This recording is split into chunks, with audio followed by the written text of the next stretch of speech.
Watch this.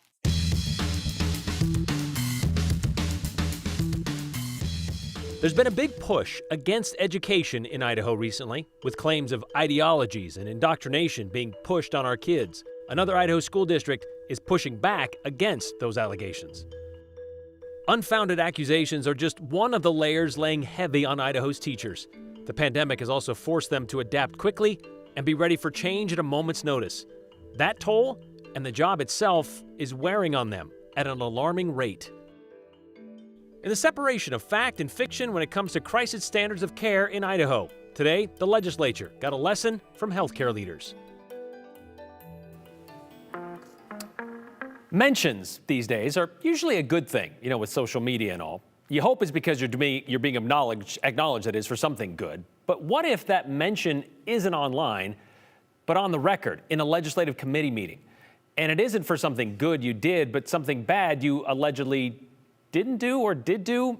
That's what happened this week with the 3 Boise County school districts, when Representative Dorothy Moon, their representative in the Idaho House, claimed they were following a curriculum that was, quote, laden with critical race theory, end quote. From infancy to pre-K, she said. Well, those school districts took notice and took offense to those allegations. We broke this down a bit yesterday, sharing their responses, saying none of that was or is happening here. But today, the Basin School District had some more details to share, and they did that in a letter to members of the House Education Committee that they sent out late yesterday. Boise Basin School District isn't the biggest district by any stretch, just 360 students and about 29 teachers. However, they were the only school district in Boise County using funds from an early education federal grant that was discontinued last session because of rampant claims of social justice indoctrination in Idaho schools, none of which was proven. But here we are again. So the Idaho Association of Educating Young Children brought forward a $6 million grant. It wasn't just the generalizations Representative Dorothy Moon claimed in a committee meeting. It was laden with critical race theory curriculum for our kids from infancy to pre-K. It was the specifics. There obviously was. I worked with one of those cohorts down in Boise County, and I did see the curriculum that was being brought in, and it was very much CRT. When you hear that, what do you think? I was taken aback because I have no idea what she's referring to, because she did not review any of our curriculum. She never came up here to review it. She did not request any of the materials. So I have no idea. And I called both the other school districts to ask if they had any contact with Representative Moon, and they said they had not either. And they also said they aren't including any CRT in their curriculum also. According to the letter, you spoke with Representative Moon about this a while ago, or last year about this. Yes, during the last legislative session, I contacted her in February, prior to all of this actually coming up, just to see if she wanted to come on site and look through those items to see if she had, any concerns about what we were using. And she didn't? She did not. Okay. And have you heard from her since?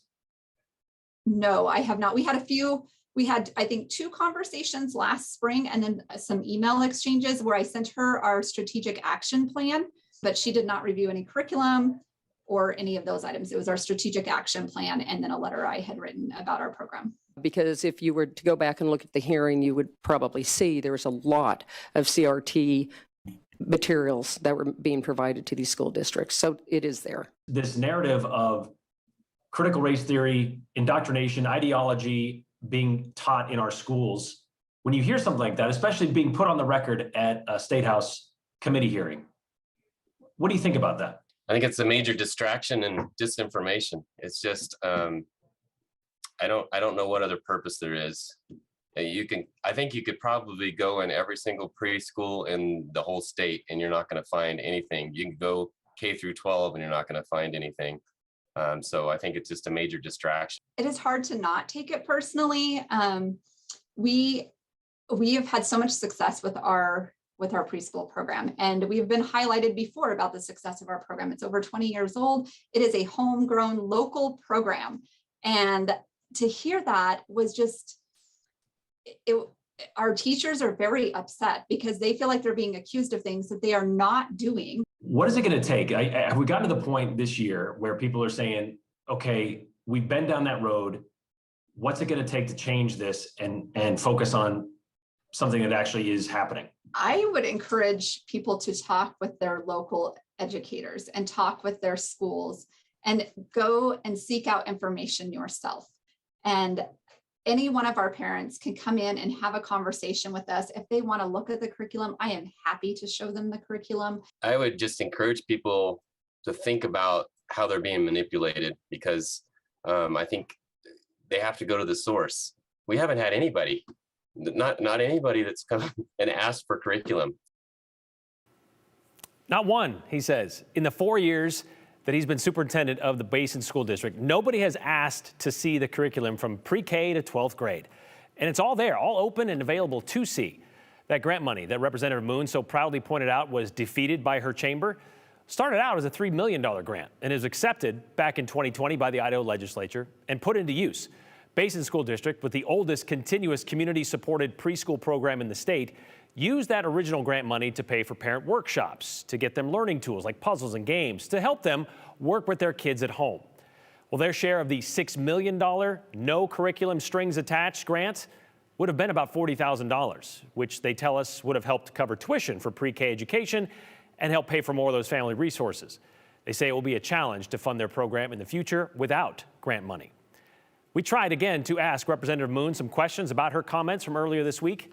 We are still waiting to hear back. Okay, so that's one windmill our teachers have been tilting at lately. Add on top the pandemic, which has created an enormous workload for them, a workload that was already overflowing to begin with. According to a new study by the National Education Association, a survey released Tuesday, more than 37% are considering leaving the profession altogether. A recent poll by the Idaho Education Association found even higher numbers. So why are Idaho's teachers wanting to opt out at alarming rates? Here's Katya Stepovic.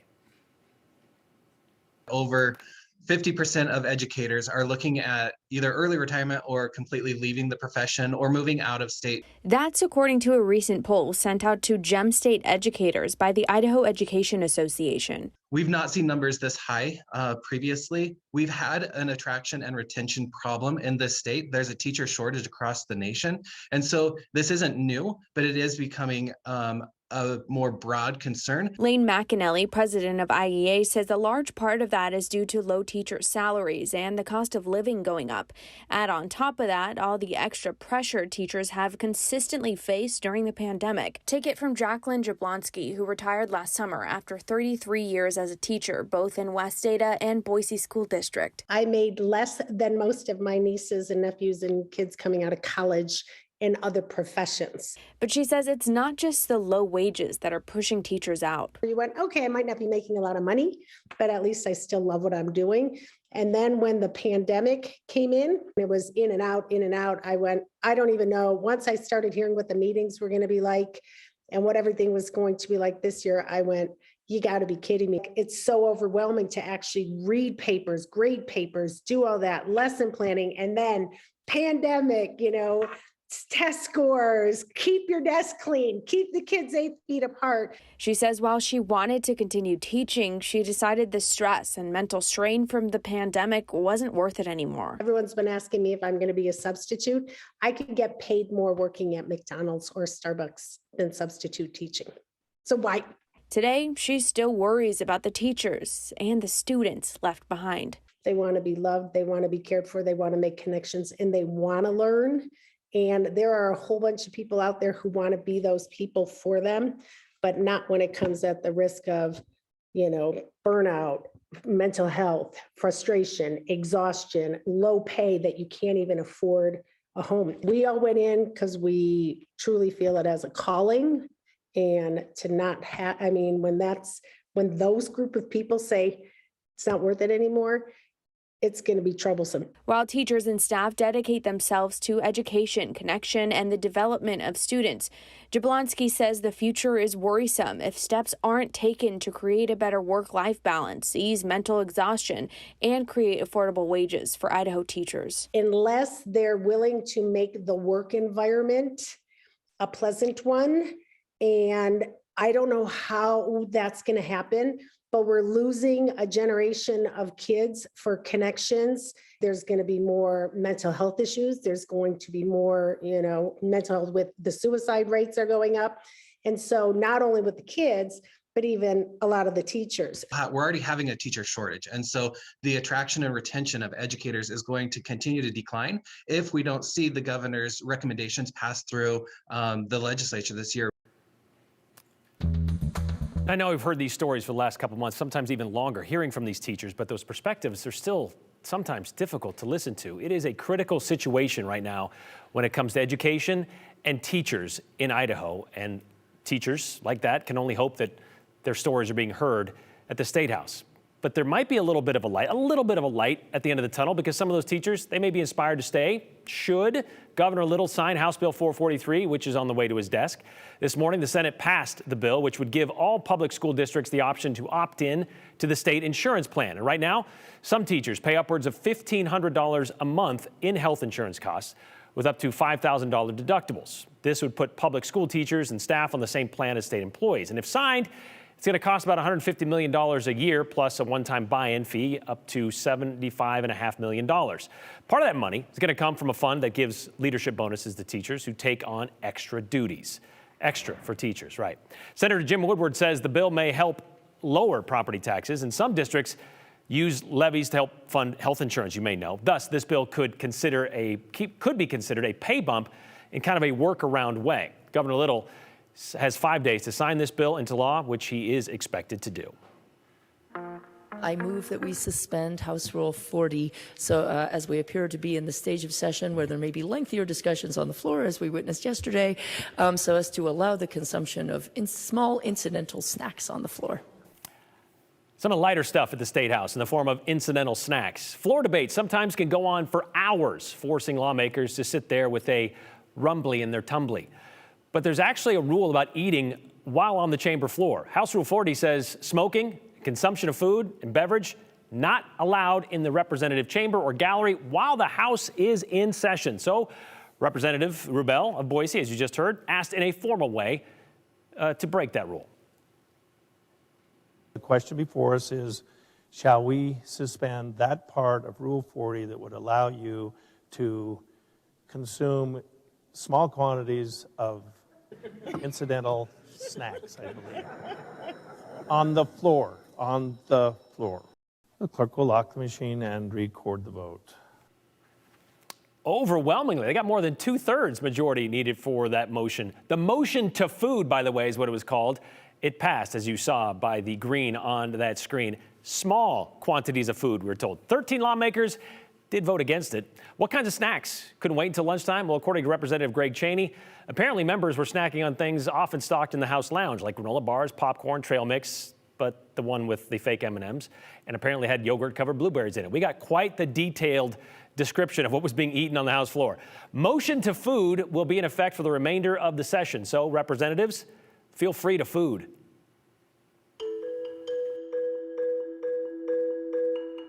As doctors and nurses continue to operate under crisis standards of care in parts of the state, Idaho's top health officials are at the State House to bring lawmakers up to speed on what those conditions are really like. That's coming up right after the break, but for the next 90 seconds, how about you send us a text message?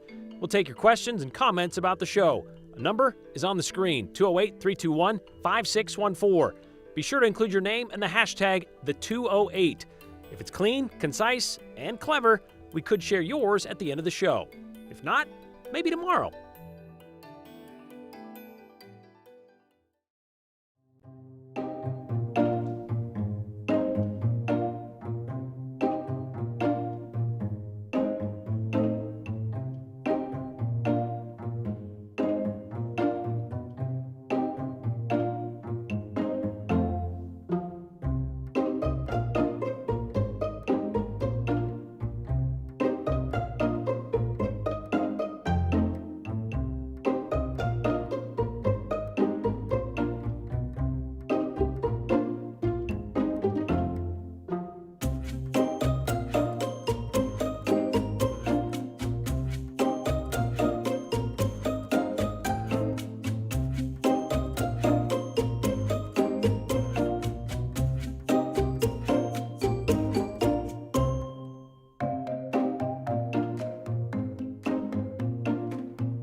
As a body, the Idaho legislature has been criticized on how they've addressed and handled the COVID pandemic on a variety of fronts. Some have argued policies and conversations in the State House have been held back because some lawmakers are not up to date with what is fact and what is fiction when it comes to the COVID front. Today, a group of lawmakers had the chance to ask top medical and hospital leaders here in Idaho how the latest development, that's crisis standards of care, is going. Again, some of the conversations today we're telling, Joe Paris takes us to the health and welfare meeting from today that was full of conversation.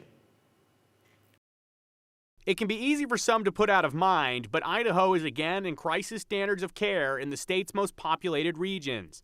Idaho medical and hospital experts took time to address Idaho lawmakers on just how dire the situation is right now. Idaho Health and Welfare Director Dave Jepson appeared remotely during the House Health and Welfare Committee. We are actively working the blood supply issue. And then the other issue is staffing. We have so many staff out due to having COVID, as well as the number of patients rising. We've been actively working with how to alleviate those staff constraints. And you may have noticed recently the governor activated the National Guard for the 4th time to try to help in that situation. So what do staffing issues look like currently? Dr. Stephen Nemerson with St. Alphonsus Hospital System explained to lawmakers. We are experiencing anywhere between 100 to 140 employees who are unable to work. That doesn't capture those who have experienced that stress, that burnout, that moral trauma, who have taken time off themselves. It also doesn't capture the number of people who have taken jobs elsewhere. Representative Greg Furch, a Republican representing Boise, asked Nemerson about the intersection of having a highly vaccinated staff while also seeing staffing issues. If there's such a high usage of the protocols, masking, vaccinating, etc., how, and those methods are effective, how are we still having 125 a day absent from your employee? Our colleagues aren't getting sick in our facilities. We are protecting them appropriately. We have the supplies that are necessary to keep them covered when they're taking care of COVID patients or when they're coming in contact with a colleague, another employee who may harbor the virus but not demonstrate symptoms and be in the window where it's not detectable through our conventional screening on entry. But they are getting the COVID out in the real world. Doctor, you were commenting that, they might be acquiring COVID outside in the real world, the grocery store. It seems to me I would suggest that the purported protection from the vaccine would carry beyond the hospital walls into the grocery store, and that of protection should be afforded them wherever they go. The evidence is very clear that the vaccine reduces the likelihood of that happening. It doesn't prevent it entirely. And so what we can presume is that if our employees were not vaccinated and were out in the real world and got COVID, they would be far more likely to end up in our own hospitals as patients and end up in our own intensive care units and even potentially dying from the infection. Nemerson reiterated to lawmakers, very challenging for frontline healthcare workers who have been doing this for months on end. Just say thanks. And remember that they truly are heroes because they are fundamentally keeping people alive every day. So, Joe, let me get this straight. Was Furch implying that the vaccine should be 100% effective and keep people from getting the virus at all times? And kind of why do they have this session today? Yeah, these sessions are important for lawmakers, and really this event today wasn't out of the ordinary there. Really, sometimes lawmakers will ask for stakeholders like hospital leaders to come to the legislature or virtually appear at the legislature so they can learn more about a big issue that they're being tasked to handle, like legislation around a major pandemic, as we've seen over the last 2 years. It's also important, though, for getting a pulse on really what's going on around the entire state and around the county. For example, they learned today, lawmakers did from St. Luke's, that currently St. Luke's alone, they have a surgical backlog of 9,000 cases, and they had just 2 ICU beds left unoccupied out of 56 in the valley this morning. So hospital leaders are really taking a look on how really everything's going, but it's important for them to give that information to lawmakers, Brian, so lawmakers can have intelligent discussions and, pass legislation with the right knowledge. Intelligent discussions would be good. Thank you very much, Joe.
There are a lot of people behind the scenes that make sure all of our broadcasts make it to air every single day. Positions like editors, photographers, producers, directors. Most of those people rarely come out from behind the camera. And that includes one of our coworkers for the last 15 years, Steve Nadiak. Steve is one of our directors. He's the guy right there who sits in the control room back there, making sure all the right buttons get pushed at the right time, making sure all of our shows look good, and putting out the fires when things, go that way. Even because, it may not look like it, but they do often. After 15 years at KTVB, Steve is heading back home to Cleveland, where he will join the ABC station there, as you guessed it, as a director. He's not taking Mo with him, though. We are so happy you are going to be closer to the Browns, the Cavaliers, and of course your family, Steve. But we're going to miss your terrible jokes in our ears during the breaks, and they are terrible. We're going to miss your work ethic and your always positive attitude. We just hope we've been a good substitute for family while you've been here. See you, Steve.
Final moments of the show. You know, we get this question a lot because we've been talking about critical race theory a lot.